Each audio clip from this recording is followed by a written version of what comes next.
গাজা একটা জায়গা যেখানে প্রতিদিন সূর্য ওঠে কিন্তু আলো পৌঁছায় না, যেখানে শিশু জন্ম নেয় কিন্তু কবরের কাছেই তার খেলনা রাখা হয়।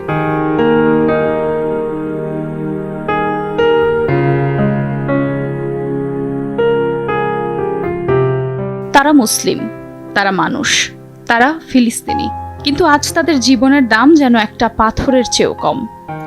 সারা বিশ্ব চুপ, আর জালেমরা একের পর এক জীবন মুছে দিচ্ছে।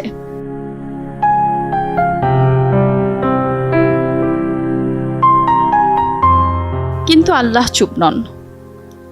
জালেমরা যা করছে আল্লাহ তা থেকে গাফিল নন। তিনি শুধু তাদের এমন একদিনের জন্য সময় দিচ্ছেন যেদিন চক্ষু স্থির হয়ে যাবে।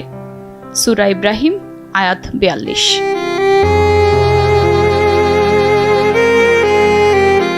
আল্লাহ দেখছেন যে শিশু তার মায়ের বুকের দুধ পায়নি, পেয়েছে বোমার টুকরো।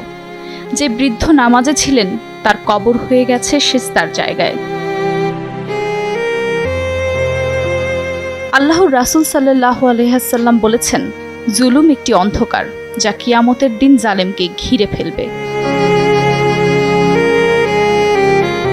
হ্যাঁ, তারা শাস্তি পাবে, হয় দুনিয়ায় নয়তো আখিরাতে, কিন্তু তারা পাবে। আর আমরা কি করলাম?